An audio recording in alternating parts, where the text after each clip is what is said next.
2 squadrons of MiGs available to them. Zelensky wants them because it solidifies morale. It strengthens the link between NATO and Ukraine, which is a bolster for his chances to win. But NATO countries are very hesitant because they don't really want to draw the West into World War III. So a little bit of background on the history of these specific Polish airframes. Originally, they were owned by the East German Air Force during the Soviet era. But after the reunification of Germany, there was this big clearinghouse of East German military assets, and around 90% of them were deemed unfit for continued service and were either sold or discarded. For political reasons at the time, a single MiG-29 squadron was selected to be integrated with the German Air Force. Flash forward 12 years. In 2002, Supreme Allied Commander of NATO, General Ralston, received an invitation from the Germans to fly one of these MiGs. And he had a great time. He got to sit in the front seat. A terrified flight instructor was in the back, and he had, a wonderful day. But he was quoted today saying that the most memorable part of that day was hearing the Germans complain about how difficult it is to maintain these MiG-29s because they're Russian jets, which means they're manufactured in Russia, which means every single spare part has to come from Russia. And even in 2002, when German-Russian relations were actually doing pretty well, the Air Force still had to go to the Ministry of Defense, which had to go to the Ministry of Foreign Affairs, which then had to go to the Russian Ministry of Foreign Affairs, which then had to go to the Russian Ministry of Defense, all the way down the food chain to get these parts, which is an absolute requisitions nightmare. So Germany decided that it was tired of dealing with this and sold all of these planes to Poland for an absolute rock bottom price. And Poland at the time was extremely jazzed. They thought that they were getting a full squadron of MiGs for the price of 5 MiGs. What do you got to lose? But now Poland's in the position where they can't really maintain these jets anymore. So in the crisis, Poland saw this golden opportunity. They can get rid of the MiGs, get some F-16s, and the F-16s have a more politically reliable part supply chain. So it's a win for Poland. Because in such a tumultuous time, is Poland really going to want to be down an entire squadron of fighters?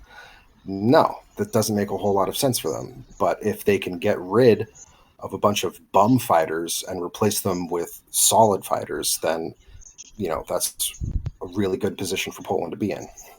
The point that General Ralston wanted to make when he was speaking about this today was that he suspects that less than half of these planes are combat ready, let alone flyable. And if they are flyable, they won't be for very long without that spare parts supply chain, which is currently inaccessible.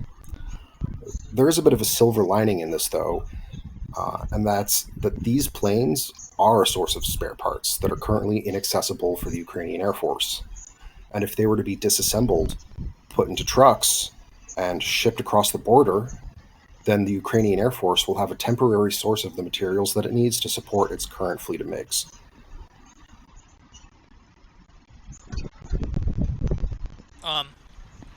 Yeah, I want to add there, actually. Those MiGs, you were talking about, so Poland has been basically begging, in some cases, for this deal to go through. Of course, now we know it's not going to. And the reason being, again, just to reiterate what Desmo just said there, was these I believe they were F-15 fighters, if I'm not mistaken. Yeah, F-16 fighters. Yeah, F-16s. They're not only more capable than those Soviet fighters, but they're a lot easier to maintain. and they don't have access to the parts supply that they need to maintain those Russian fighters, but they will have access to a much cheaper and a much more available supply of parts for those F-15 fighters. So again, they're trading out the older Soviet tech for something that is newer, but also cheaper for them to maintain, and something that they can now more easily and readily source parts for. I also think it's kind of interesting that Poland and a lot of these countries are looking to you know. Uh, they're avidly trying to improve in some of their their different areas of their military, especially in the Air Force, in the Polish Air Force here. We see them trying to make pretty drastic upgrades and trying to increase again readiness level as some of these events take place here in Europe. But yeah, I do think that we're not going to see this isn't the last we're going to see of these deals here that are trying to be made for these aircraft. I think we're probably going to see more of these deals try to be put through in the coming weeks here, especially as the situation gets a little bit more dicey on the ground in Ukraine. I got a question from chat from Protect Thing. Couldn't the Ukrainian Air Force source the parts from someplace simpler than Poland's MiGs? Maybe. But the problem with aerospace parts is that they have an extremely specific alloy. They have an extremely specific heat treatment. And while you might be able to take a screw or a nut and send it to a machine shop to get it copied, engine parts, you know, all of these other high temperature metals are not really something that is easily copied. It would take a machine shop and a foundry an extremely long amount of time to spin the production up on some of these parts. And that would take too long for it to have any effect on the conflict. Not to mention, I think just getting the schematics for some of the more advanced parts might be hard. Just getting like design schematics for some of the more advanced engine parts. They might not be able to even source some of that information, I would imagine. Yeah, it's extremely difficult. I mean, there are advances with all of the 3D scanning and advanced machinery thingamabobs. I'm not a machinist, um, but it still boils down to the alloys and the heat treatments and all of these critical parts of the metal that make them have the design characteristics that allows the jet to work. Um, but I'd like to dive into the main meat of the discussion tonight, and that is NATO grand strategy. There's been a bit of a dichotomy between Russian action and NATO deterrence over the last decade. Western leaders will say, if Putin does this, we'll do that. And then Putin goes and does it. Former uh, Supreme Allied Commander of NATO, General Breedlove, which is a bit of an ironic name, thinks that this form of deterrence is ceding initiative to the enemy. He was quoted today saying, a fighter pilot will say that the best defense is a missile that's already in the air. And it seems that Putin has measured everything that would happen should he invade Ukraine, and he proceeded anyway. And so, my first question for the panel is, how should we be rethinking our deterrence posture so that we can regain initiative in the Ukrainian conflict?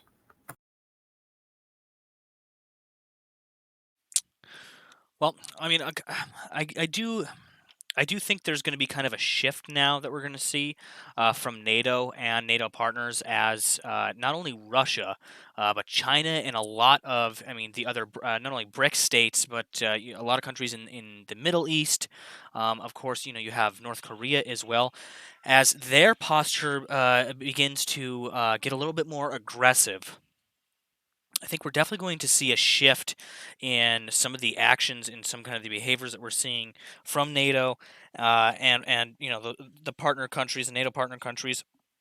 We're going to kind of see a more aggressive shift from them in their tone towards, bringing things like, missile defense systems closer to the borders with Russia.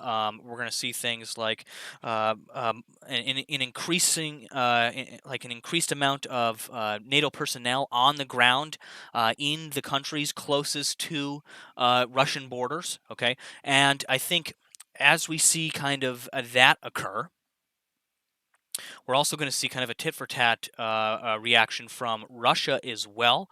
They'll be bringing more forces in. Again, this is kind of harkening right back to the Cold War, and during the times of the Soviet Union. Unfortunately, I think that's kind of the direction we're going here. Is you're going to see new renewed force deployments to Eastern Europe on behalf of NATO partner countries, which we're already seeing now. We're going to see increased readiness by aircraft, increased presence from aircraft in the skies, which we're already starting to see now. We're probably going to see heightened levels of drills. Kind of moments notice drills, that are being called in and around Eastern Europe, which we're already seeing some evidence of those occurring now, right? So as they increase their readiness level, and it's dangerous because again, we're going to see kind of an equal or opposite reaction from Russia on their side. As they bring forces from the east, which they're already doing now. I reported on that just a short while ago. We're going to see them bringing forces from the east. And bolstering, some of their positions along, those Baltic states there, and again, that all increases the chance and likelihood of a spillover occurring, of some kind of miscalculation occurring here, which is definitely something that we don't want to happen. So I think it's definitely a very dangerous situation. I agree with you. It is a dangerous situation, but I feel like, and this is just my personal feeling, that if we keep broadcasting the consequences for everything that Russia could potentially do, then we're almost shooting our shot early. I feel like NATO forces need to be a little more unpredictable.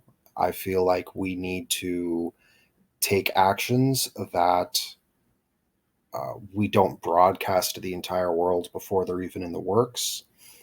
Um, it's tough because that does lead us down the path of brinksmanship, but at the same time, it forces the Russians to react. And if the Russians are reacting, then that puts a bit of a wrench in the machinery of the Russian war machine.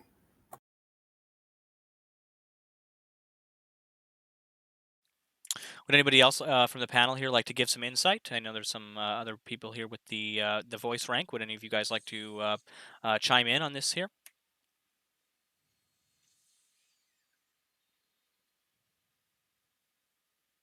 Sir Cornholio, do you have anything to chime in on that?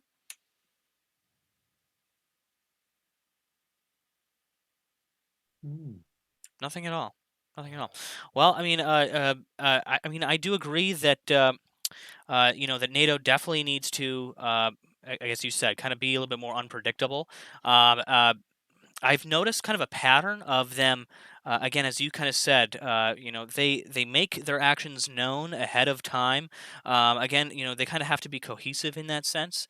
Uh, again, there's a large margin of error when it comes. I mean, there's not a large margin of error when it comes to a miscalculation occurring here, and so I mean, I think one thing that I guess NATO partners and allies need to be mindful of is. They need to put pressure on Putin. They need to put pressure on Russia, right? They need to make the alliance look strong, and they need to make their positions known. But at the same time, they can't be poking the bear with a stick. You know what I'm saying? They can't just they can't be pushing too hard. Things like the no-fly zone. Of course, a lot of people like to jump to, uh, you the idea of, oh, okay, it's morally right for us to go and put up that no-fly zone above Ukraine, right? And your first your first thought is like, yeah, we need to do this, right? Why aren't we doing this? Okay, and the reality is that as soon as we get something implemented like a no-fly zone, the the possibility of a miscalculation occurring, the possibility of one of those Russian aircraft being accidentally shot out of the sky, okay, or one of the U.S. aircraft being shot out. Sorry, I meant one of the U.S. aircraft being shot out of the sky. All right, it goes up immensely, and most likely would happen day one of a no-fly zone being put in place. Okay, that's the same. It's the same thing as if we put boots on the ground. If we put boots on the ground in Ukraine right now, it's the same as us putting up a no-fly zone over Ukraine, and that's the reality of the situation. As soon as any NATO or U.S. aircraft entered the airspace over Ukraine, the possibility that one of them gets shot out of the sky, which creates a intense escalation, within the span of minutes, goes up tenfold. Again, our first kind of thought, our first feeling, as a human is, we need to help, the Ukrainians there. Let's do it. If we have a chance to stop them from being bombed, we need to do that immediately. Get planes in the air. Let's get it done. But the sad reality is that if we did that, I mean, immediately Russia is going to take advantage of that situation to further escalate the situation. I think, either that or just a pure accidental. Escalation of events occurring, the chance of that, again, it goes up tenfold as soon as you get U.S. or allied NATO planes in the airspace above Ukraine. Very true. But something that all four, so the source of this discussion comes from a panel between former secretary, or no, excuse me, four former Supreme Allied commanders of NATO. And today, all four of them agreed that the humanitarian crisis in Ukraine continues to worsen with each passing day. And while convoy based aid is providing the materials needed, there's still a major gap to fill with getting the aid to the places in need with the speed needed to save the largest number of lives. And this entire panel advocated today for a Berlin airlift style humanitarian mission in Ukraine. So, my question for the panel is a humanitarian only, no weapons, nothing of the sort, just food, medical supplies, Berlin airlift that is guarded by fighters, the right way for NATO to start taking initiative and begin taking active measures instead of purely being a reactionary player? Do you mind if I comment on that? Absolutely, please do. Well, so if we're talking about Ukrainian fighters with humanitarian, like just escorting any NATO fighter jet in that airspace alone, even if it's escorting a humanitarian plane, so that could lead to an escalation. Because what if the Russians disregard? If so, first off, you would have to have mutual agreement on each side to allow these humanitarian aid to come in and have a Berlin airlift? Or are we suspecting, or are we under the notion that the Russians won't do anything? Like, what if they shoot down one of these humanitarian planes? What does that mean? Like that's an act of Article 5 right there, because that's from one of these countries. And so, even if it's on the western part of Ukraine, we've seen. I don't know their capabilities for anti-aircraft. I don't assume it's much, but you still have that risk of potential, artillery or a stray drone, or you never know what's in that airspace. I mean, you would have an AWACS over the, but I mean, it's just too risky. I mean, I hate to say it. The only way is by ground and train. Anything in the air, that. I just want to chime in really quick. I did fix a audio issue there, a permissions issue in the channel that was preventing some of our panel members from speaking, but you guys should all now have access to speak. Thank you. You're welcome. Sorry about that. If I may, he said nothing in the air, right? But I'm thinking drones. Drones could be very capable of carrying like certain items. Uh, Obviously not a giant, like a big amount, because I don't know the capabilities of them, and they're probably not capable of carrying large amounts of weapons or food, but I think that could be a possibility. Yeah, they could carry medicines fairly easily. Yeah. I just caution. Oh, go ahead. And if you were finished with your point. No, go ahead. Mhm. Oh, I just caution because I know we have seen munitions. We now have switchblade drones that are going to be being used, but they're not being used by the these drones that we would be sending in are being used by NATO forces. And that could be seen, even if it's just humanitarian aid. These drones could be seen as escalatory, even in the space. I know we have I know that the US has set up a conflict, I can't even speak, basically de-risking line to basically help, de-escalate things, but they haven't had any luck reaching the Russians. Like, I mean, this is from news sources that have been reporting, as well as officials from the Defense Department, talking about the de-escalation uh, line not being used. And so, like, at what point would the Russians, like, we've cut off diplomatic ties. Like, we are at the worst probably time since the Soviets, like, Soviet Union in the Cold War. Like, this is like, and if we were to send in a humanitarian drone, could that be seen as a like potential escalatory threat to the Maybe Russians? it doesn't, if I may, sorry, but maybe it doesn't Go. have to be seen. It could be at night. But it will be seen by their radar. Yeah.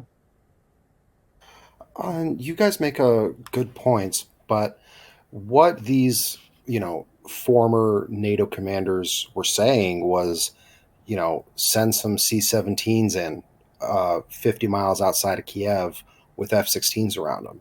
And the reason that they said that we have the capability of doing that right now is because the conflict east of the Dnieper River, it's way too hot to do that. There's no ability to do that right now, according to General Breedlove.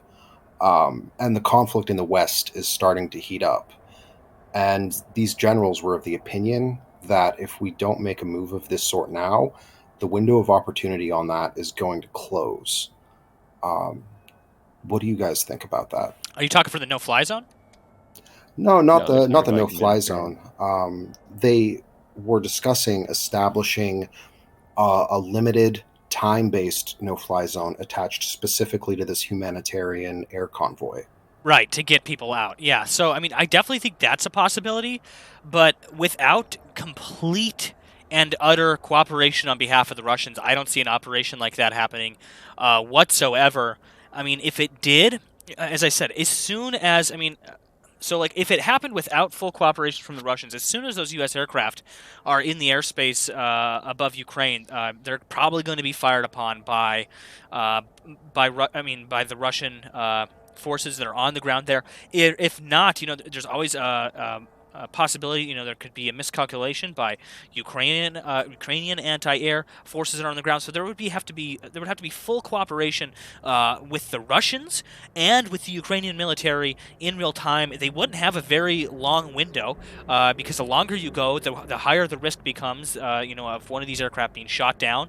Again, it could be possible that could be seen as an escalatory move by Russia, just us going in there to get some people out, because one of those people could be the president, could be the Ukrainian president. That's a strategic target for those Russian forces. They need to decapitate that government. They don't want him leaving, Kiev or whatever. And so, if they sent in people to, for instance, evacuate him, if he, called on the U.S. for instance to get out, they would have to do that, completely under the radar.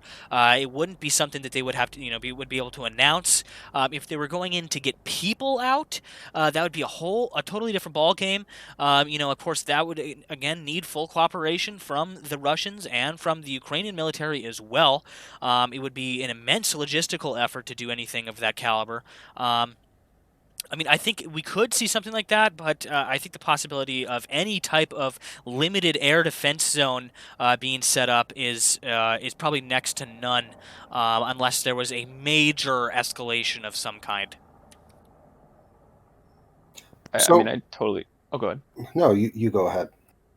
I appreciate it. I mean, I totally agree with NEMICO. I mean, like we've already heard the Biden administration fully state already that a no-fly zone and also NATO commander, the current like NATO has come out with a statement saying that no-fly zone will not be implemented, even if it's on a. I mean, these are again former. I'm not discrediting any of these NATO commanders because they have like a plethora of military experience, but we have to look at it from their perspective. This is a military perspective versus what would a politician think about and how would they think about implementing that. I thought about that. I was like, but they have to they have to think about the how to prove or how to strategically get the mission complete. And it would be completed, but they would also be factoring like what could possibly go wrong. And I think that would definitely be in the risk assessment, you know? But I agree with Nemeko. Like it's too much of a gamble. Like I mean, I know sometimes you got to throw the dice, but when you're talking about like two world powers here, this is not a time to play roll the dice, especially just for, I hate to say this, but just for maybe a few hundred people. I mean, that sounds very cold, but you have to look at, is it worth a few hundred people to go to war over a few million? I I say no. I want to just clarify a little, and the nature of this humanitarian air convoy was not to get people out, but to deliver food, to deliver Oh, okay. blood, to deliver plasma, which is something that could be accomplished by rocking in, open up the back of the C-17s, pushing that stuff out, and going home. But that's still a risk. That's yeah. I think our one of our best chances could be drones. A lot of drones at night, very low. Won't come up on the radar, and they It don't won't. have to come up on the radar. No, they don't have to come up on the They have radar. Panseer will pick it up because they have levels of air defense. I mean, I'm not saying it's going to shoot it down, but they have levels of air defense if it's still active. Um, There's there's classified stuff we don't know about sure. that could. Yeah. Go ahead, finish. I'm sorry. No, that's it. I I caution on anything that's NATO, even if it's a supply like from a C-17, like in with an escort. There's just so much that could go wrong. Not saying it will, but there would have to be like we would have to notify like who are these planes? Like how exactly? I think how do we know the S-300 batteries that are around Kiev won't fire at these F-16s? I mean, I know they'll definitely be because like it'll be such a secretive mission, but like as Nemeko said, it would be a logistical nightmare, especially in this war zone. Like friendly fire could potentially be a thing, and then also like we don't know what's in the sky that night. I mean, I know they'll have the AWACS up, especially for these planes, but that's such a huge gamble just for supplies that could be brought in via train or the ground. I mean, I get the speed of it, but at the same time, there's alternative methods that don't require high risk. Uh, Well, there All is right, the and factor of the speed. There is also a little bit of the factor of dabbing on Russia, because we were able to just dare Russia to shoot our planes down before during the Berlin airlift. Um, we stood up in total defiance of them and just said, we're going to fly these planes in, and you're not going to stop it because if you do, then things are going to go south for you real quickly. And just for a little bit of historical context, NATO was actually able to accomplish an airlift mission just like this during the Bosnian conflict. We contacted both sides and had all parties inspect the cargo to ensure that it was purely humanitarian. Uh, do we think that the Kremlin would respond to such a request? I really doubt that. I don't think the Kremlin would be willing to cooperate as far as any type of supplies going into Ukraine. And another I thing that agree. I just wanted to point out, as far as doing this airlift into Ukraine, is that it would essentially require us to create a temporary no-fly zone. You know what I'm saying? We're not going to allow Russian planes to just fly right up next to those C-17s. So I'm- it's just way too risky. Way too risky. I mean, I it's just as risky as doing a no-fly zone. Yeah, I totally agree. It's like, I mean, my gentleman just said it. Like you were risking so much at that point. Like, and then even so, this is I know you brought up Bosnia. So the one thing I would say that's very different about this is that we are in very limited contact with the Russian right now. And I mean very limited. And contact is probably going to come through like the France or Israel or Turkey. The US is not going to get, maybe it just depends on certain contacts that maybe like are in like the Department of Defense. They might be able to get someone on the line, but I don't know. But you know that they've been just saying they haven't been able to have any contact with any of the Russians. So for us Americans that are going to be doing that, I would feel better if we had some form of contact through the Turkish or the Israelis or French, because that would probably be a good way of trying to set something up if we were to try to do that. But I just don't see it because they've been bombing the crap out of. I mean, there was a recent report. I would have to. I don't know. There's been recent reports that have been coming out that 8 of the 9 humanitarian corridors that we're going through that were set up yesterday, throughout different parts of Kiev, or not Kiev, but Ukraine, um, were able to have supplies go through. So that means there is some form of cooperation going on between the Russians and the Ukrainians. Um, and that one I think wasn't in, I think that one got bombed, I think in Kharkiv. But again, so we see the cooperation going on. So could it potentially happen? And with the right channels, but it would be again very risky. So I didn't think about that until the different channels that we could use. I just want to bring up a thought from the chat from Procthing again. Thank you. Procthing writes, I don't think the Kremlin would cooperate willingly, but they wouldn't risk shooting down an American plane right now either. They'd let us land grudgingly, quite a risk for sure, but I believe Ukrainians are worth risk, personally. Yeah, I agree with that. Oh, go ahead, Poppin. I agree. I just wanted to echo another thing they said, which was you could send a single cargo plane in, or whatever plane you choose to send in, but it with publicity, so in full view of the world.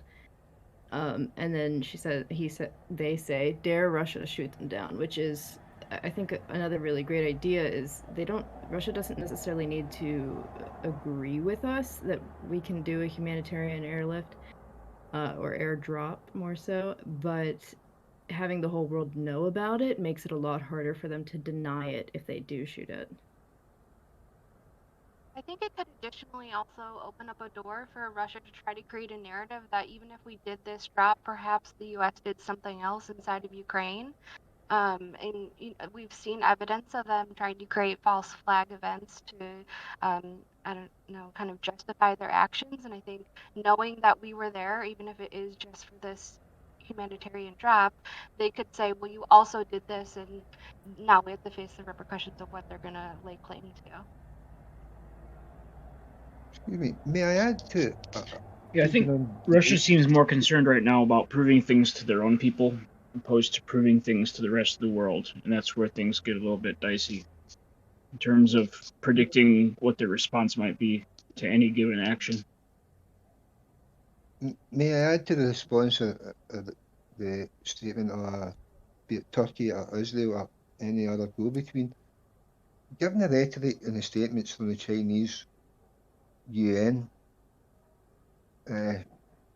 ambassador to the UN, it could be like a state like China could actually get like transports through with medicines and things using a neutral state like China.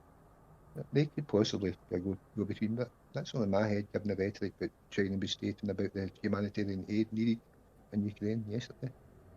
You know, that is an interesting point, especially Mhm. considering that I saw today that Chinese state media had begun showing images of dead Ukrainian civilians, which, in my opinion, signals a very strong desire from China to sort of shame and finger wag at Russia because it is starting to stir the pot of making money.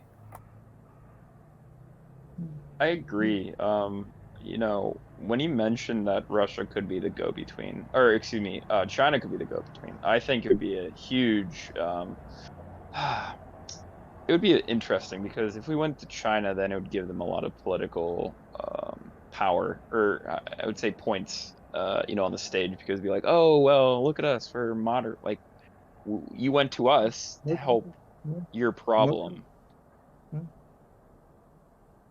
Go ahead. exactly. So it's just the idea that to help in the moderation of getting supplies purely on a humanitarian basis to Ukraine.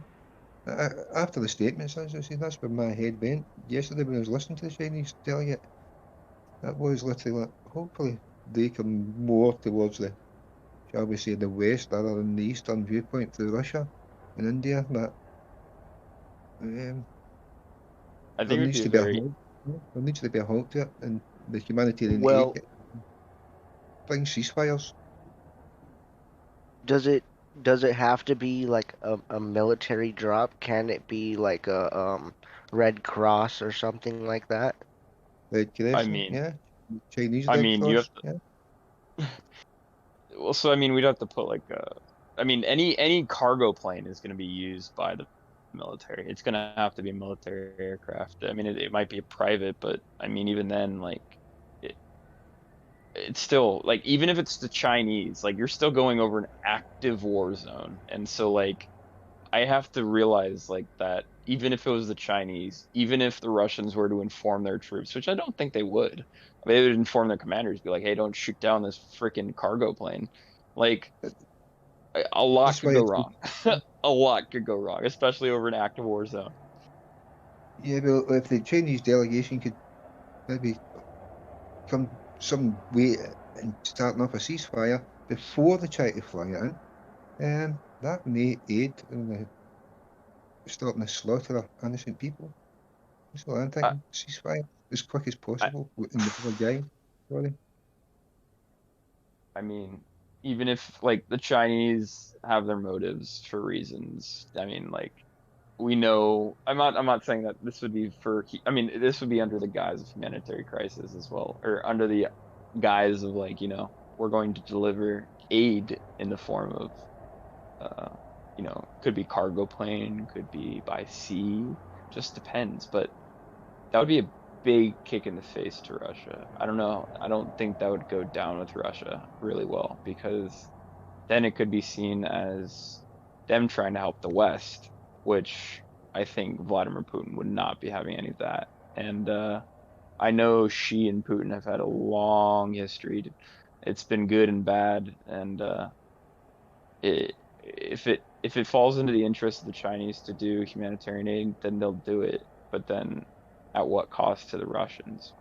The Russians don't really have much negotiating room here because they asked for Chinese military weaponry as well as you know, more supplies. So the Chinese really have the chip in their court. So it would be the Chinese who have the ball in their court. So they'd be able to use a lot of leverage on the Russians if they wanted to right now, if they really wanted to. Yeah, I think the general consensus is that China is kind of playing this from the perspective of, if Russia succeeds, it's good for China, but if Russia fails, it's also not bad for China, because there's going to be a lot of investment opportunities that they can take advantage of, and as long as they play their cards right, they they don't really have anything to lose, you know. I mean, I think that's a fair assessment. You know, at the same time, it's like, will the Chinese? I mean, the Chinese have said they will more than happy to moderate a negotiation and settlement. You know, but I think it would be an interesting take to hear in the UN say, you're trying to step up and be like, oh, let's set up a humanitarian. I don't think it would have. I think the US would have to bring it up to be like, hey. But I don't know the US would do that because I feel like the US is too high strung to be going to their perceived enemy, like or partner, aka enemy, to try to settle. I mean, even if it's under the humanitarian aspect, I don't know if America would do that because they're just too high and mighty. But maybe I'm wrong. Maybe I just don't know. Yeah, I don't know. I feel like we'd have a heyday with China, agreeing to do anything humanitarian, because then from that point on, every action that China decides or doesn't decide to make is going to be weighed against the decision of putting themselves in there as a humanitarian, cooperative country, which that just changes everything. And I feel like China knows that could ultimately not work in their favor, and it would take options off the table for them in the future. But And at the China, same time, go ahead. Go ahead at the same time. Oh, I'm sorry. I just my last point is that I feel it would give, like, I'm looking at this from the realm of like a political, like, international relations type deal, and it's like this would give China so much room for, like, oh hey, I'm gonna up one over the Americans by giving humanitarian aid and leading this effort. And if the Americans were like, hey, can you guys do this for us? Like, it'd almost be like they're going to be seen as uh like it'd almost be a lack of strength on the Americans' part, and I do not think the Americans want to be seen as that, even under a humanitarian aspect. There's so much that it's so ridiculous, but maybe not. Well, China's not the only option as Of far course. as countries go. There's also India, which is one of the countries that is still maintains a trade relationship with Russia, because they're part of the BRIC bloc, as it's called. And while I feel like a U.S. administration gifting political capital to China would be political suicide, giving political capital to India is something that no one in America really cares that much about.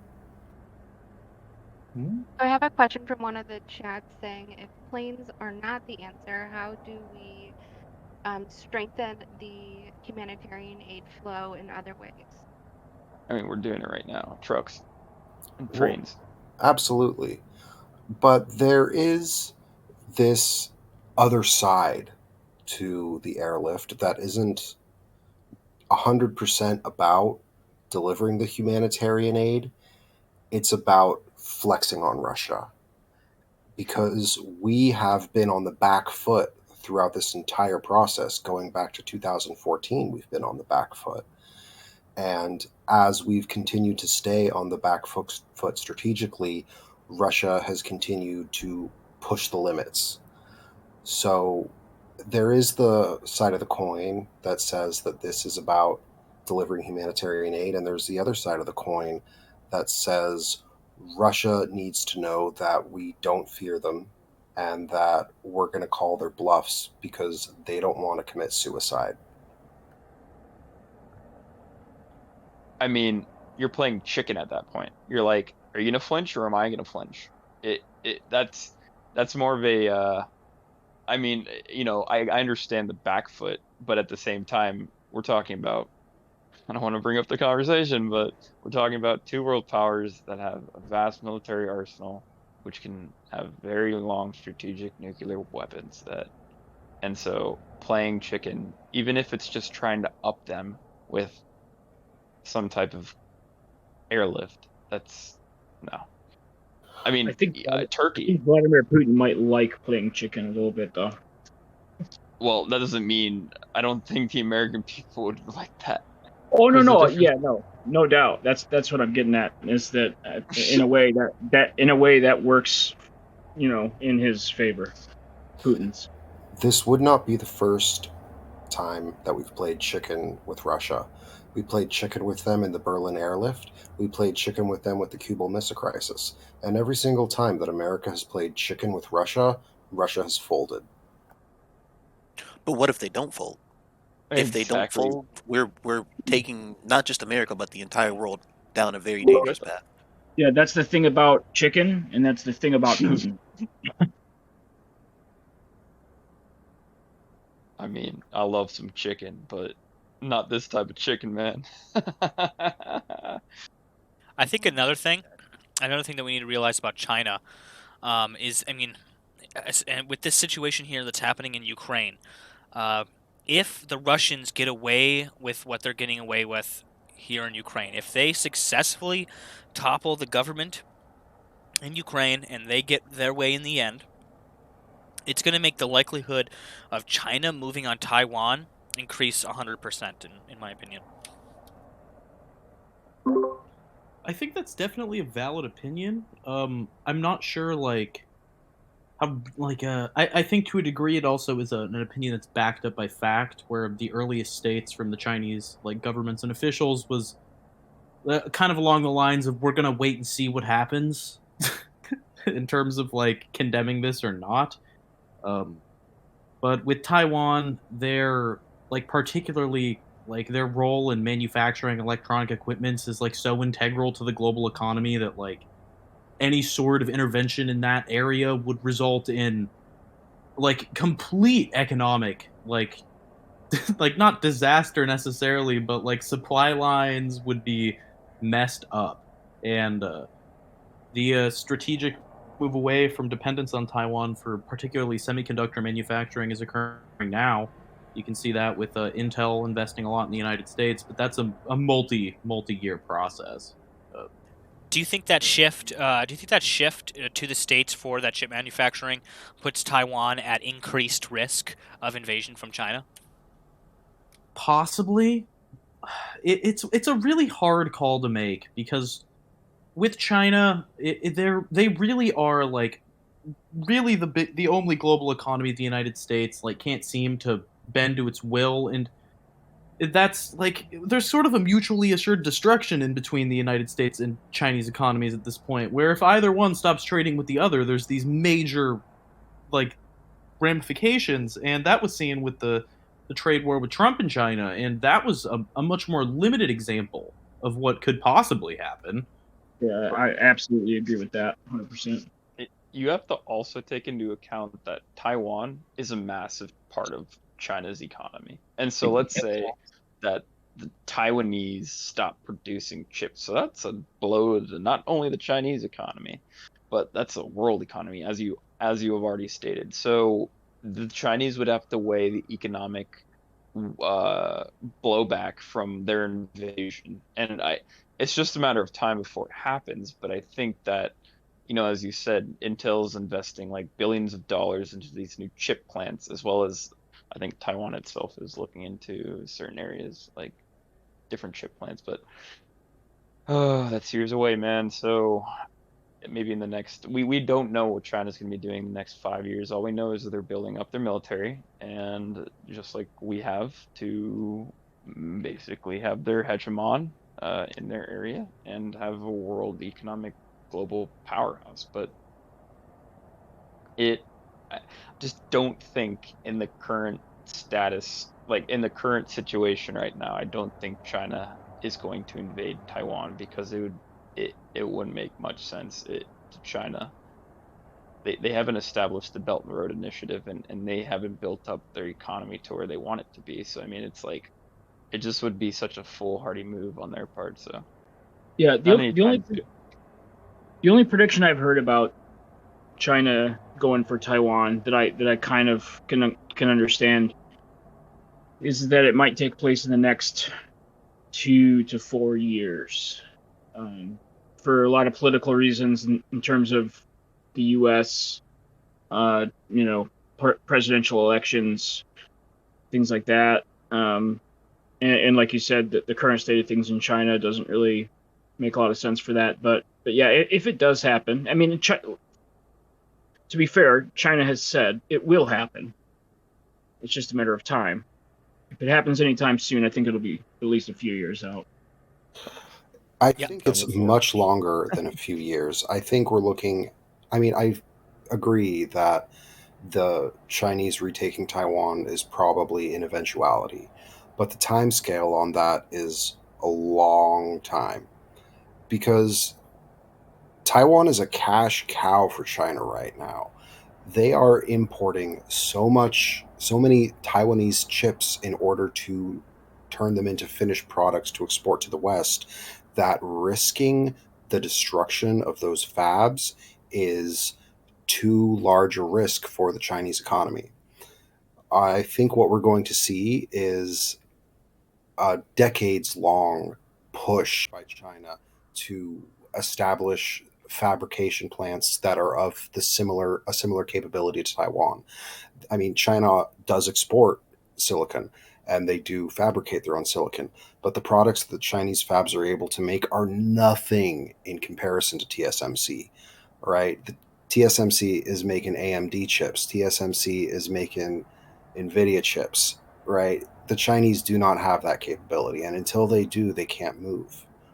So we, you know, the day that you see the first Chinese graphics card that is of entire Chinese manufacture, and that is at least 80% of the capability of what TSMC can manufacture, that's when you need to start being worried for Taiwan.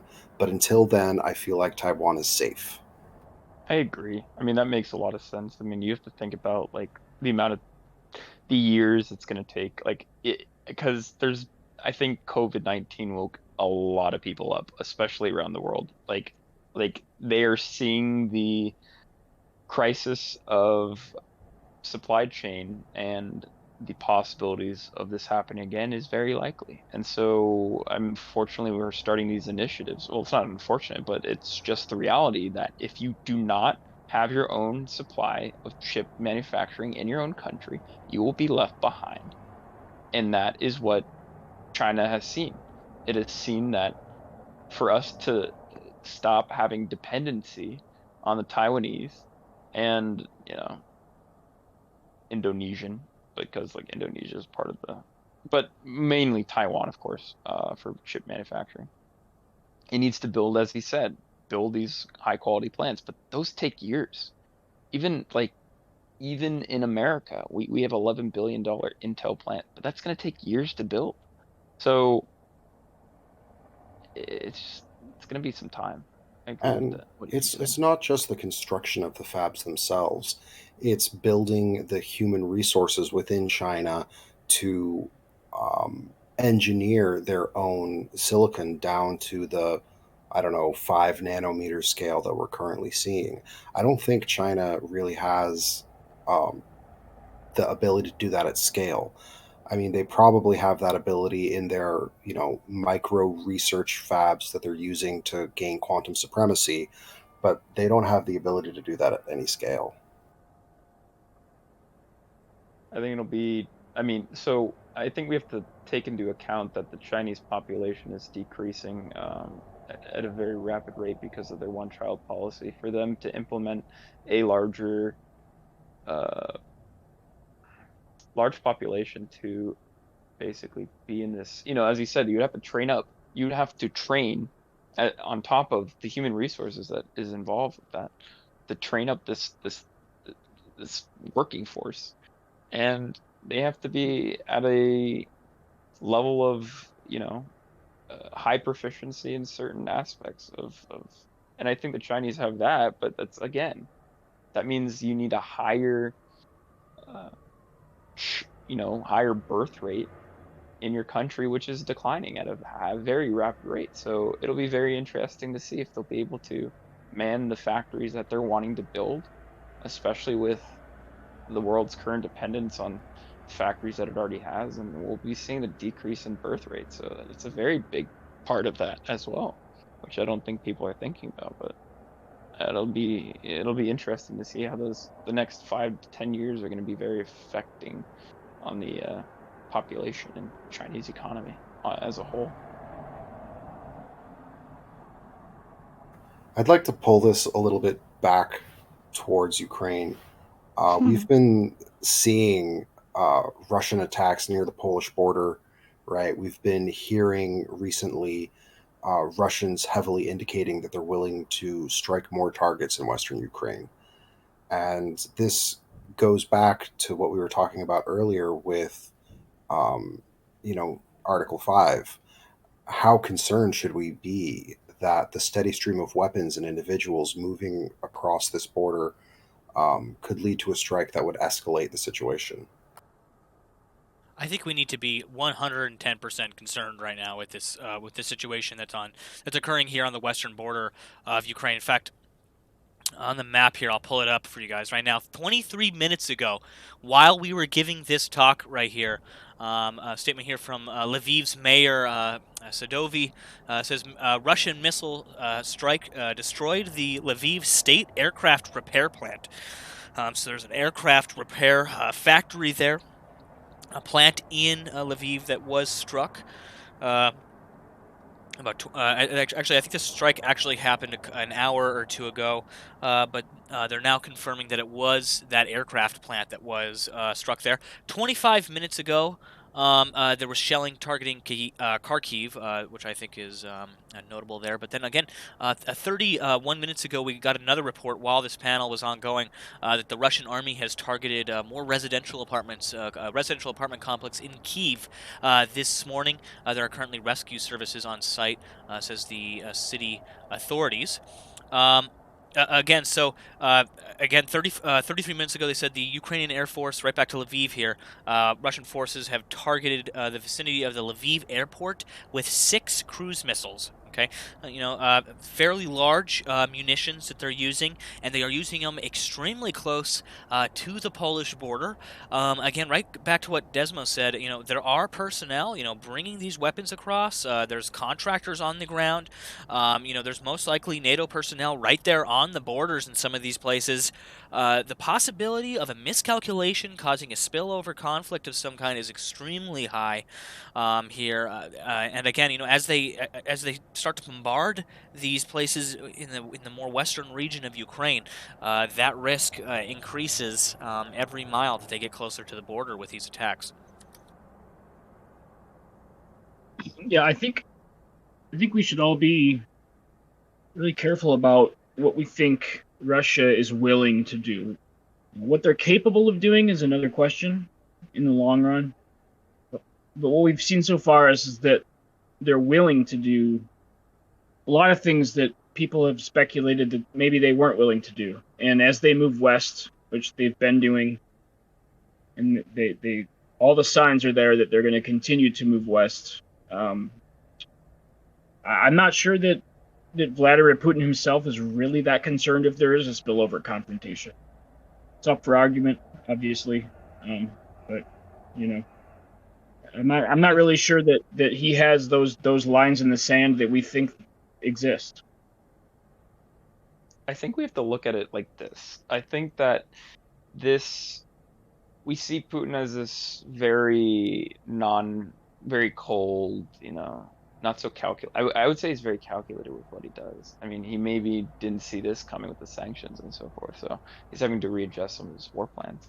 But at the same time, I think there's a line with him. I think even with him being so, blatant. I mean, we've seen this type of bombing of civilian targets in Syria. I hate to say that. It's just part of his MO. So it's nothing new for him. We've seen, limited chemical warfare on some of his political opponents around the world. So, and we've also seen, I can't really say in Syria there was chemical attacks, but we can't really link that to him. But there's some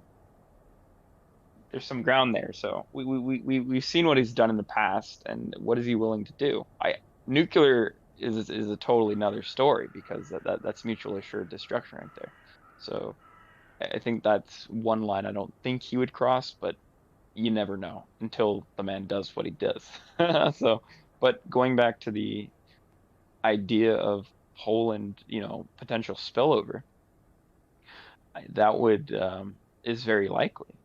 We've seen these drones, hit Croatia, and they had one of the ministers in Croatia said, I think it was from Reuters, said that there was munitions, and then one of the NATO commanders was like, no, there isn't. And so, it's at what point do we consider it to be an Article 5? And I think there was another article that said basically that there's gonna have to be like a fine line of like, is it actually, is it targeted, or is it just an accident? So it's going to be a definition of what's what on each side. So is a stray missile hitting a target that's maybe 25 clicks away from the border of Ukraine? Maybe a stray ballistic missile, or not ballistic missile, but cruise missile, like that misfires, like that we would have to respond. We had killed personnel. It's not an accident then, so it's very difficult. I agree. Um, my follow up question is okay. The preface for my follow up question is I feel like Russia would say that any strike that accidentally or even intentionally cross the border into NATO soil would be an accident. They would never say, oh, yeah, that supply depot that we blew up, oops, didn't realize it was, or, you know, they're not going to admit culpability for anything that would happen within NATO borders. So, my question is, what does the NATO response look like? Do we go for something completely proportional? And if we go for a proportional response, what kind of targets do we seek? Or do we go for a larger than proportional response? Well, I think so far on pretty small scales, we've been moving the goalposts as far as that goes. And I think we'll continue to move the goalposts as far as NATO goes until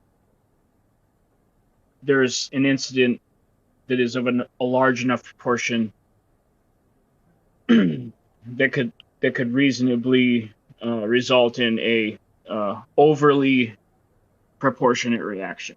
And I feel like that's kind of NATO/US's thing is that when something significant enough happens, we will definitely go for an overly proportionate reaction. But there might be a lot of small things that happen before that we kind of let go, publicly anyway.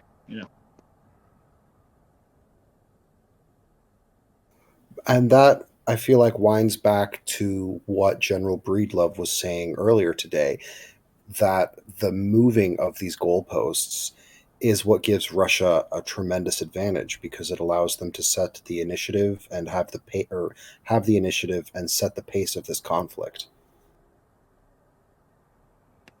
Yeah, I certainly agree with that. Especially when all of this is taking place seemingly out in the open for anybody to see. It's hard to think about where we are keeping our strategic edge. I mean, we're at the point of we're sending in kamikaze drones. I mean, I understand Turkey was already supplying the Ukrainians with Bayraktar drones, but they were paid for before the conflict. They were just delivering upon what they paid for. Now we're giving them offensive munitions, but in a defensive capacity in the U.S.'s eyes. That's not defensive. It's definitely offensive. Well, in the case of the Ukrainians, sure, it's defensive, but that's an offensive capability. It can strike 50 miles. It's got a 50-mile range, like with these switchblades. I mean, this isn't a javelin. This isn't. And so, what point? Like, what's going to be the next munitions? Like, what's going to be the next? And it's going to, as you said, you're moving the goalposts, and it we have been moving the goalposts. Even what you quoted from the general, like it's gonna get scarier and scarier for the people at home because they're gonna want more and more.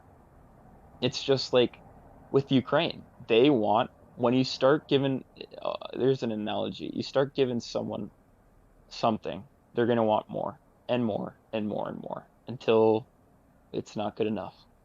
They're gonna just want to continue. It's just gonna be pushing that way. And the goalposts are just keep getting wider and wider until that one incident. And America will definitely make sure that if that incident happens, we will not back down. Like it's not a, but I'll quote Joe Biden. He said that he will not go to war over Ukraine, but we have to see what that entails. For our viewers at home, I think the book you were trying to reference was If You Give a Mouse a Cookie. Sure. Well, Just a little levity.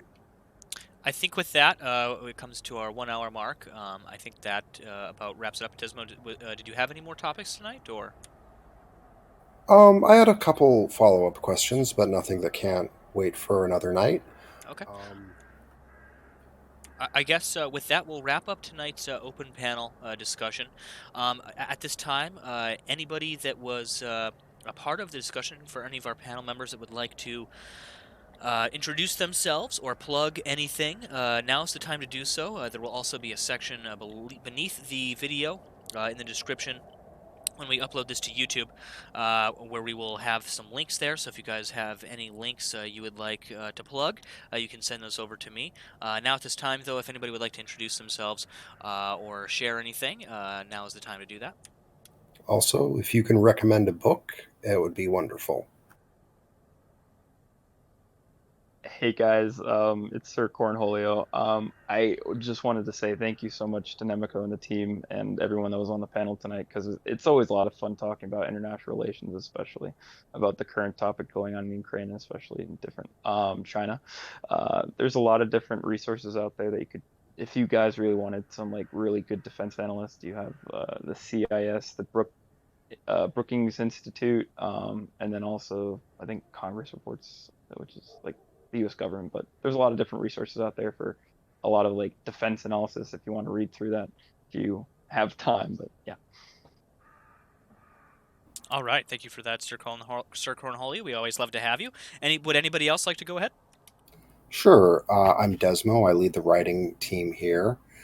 I would also like to give thanks to CSIS tonight because they provided or they hosted the panel discussion, which inspired me to bring these questions to all of you people.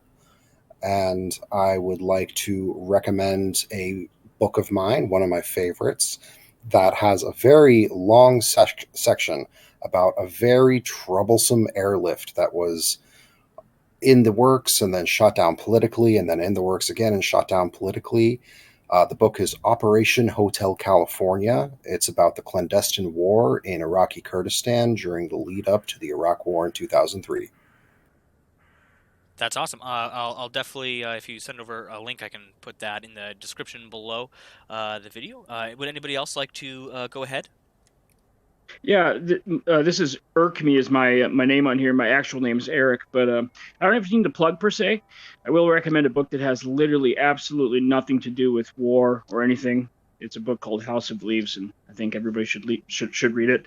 But yeah, no, I just like to say definitely appreciate you guys giving us all a voice here, and that if anybody ever wants to engage me about anything going on in the world today, just send me a message, and I will most likely respond. Alrighty, love having you around, man. Thank you for contributing to tonight's discussions. Does anybody else have anything they'd like to say? I would like to add my thank yous to Paul and Sunday, and particularly yourself, sir, for having us along. Thank you. Thank you very much, Abby. Also glad to have you on the show tonight. Would anybody else like to introduce themselves or plug anything? Yeah, my name is Watchdog. I go by Watchdog Intel on Twitter. I just wanted to recommend a book. It's already been recommended here, I think, another day, but it's still a really great one. War is a Racket by General Smedley D. Butler. It's a really good read, guys. Check it out. Awesome. I believe I'll have a link to that as well. I believe we do have a link in the description if you guys would like to check out Watchdog Intel. I believe he's on Twitter, if I'm not mistaken. That's correct. Alrighty. Would anybody else like to say anything? Okay. Alrighty. Well, I think that concludes tonight's open panel discussions. We will be having another one of these tomorrow. We upload these. These are done live again on our live stream at youtube.com/NEMICO Network. Again, we're also on Twitch. And then every time we do one of these open panel discussions, they are recorded and then uploaded to our YouTube channel. Again, you can find all the links in the description below the video. If you guys are interested in joining these discussions, everybody is welcome to join these open panel discussions. We look for people over on our Discord server that are contributing to the chats and that have good, insightful knowledge and are contributing annually to the chats. We watch for those people. We give them our voice rank, which then allows them to participate in these open community discussions. So if you guys are interested and you'd like to join our Discord server, you can find a link to that in the description below. That link is discord.gg/NEMICO. We'd love to have every single one of you guys over there. Make sure to read the rules before you decide to contribute. If you guys are looking for any of the sources or any of the links, any of that stuff, again, you can find it in the description below the live stream or below the video. With that said, make sure to hit the like button. Make sure to hit the subscribe button if you haven't already. It's the best way to get notified when new videos or live streams go live or are uploaded to the channel. And with that, this has been our open panel discussion here for March 18th. And until next time, thank you for tuning in.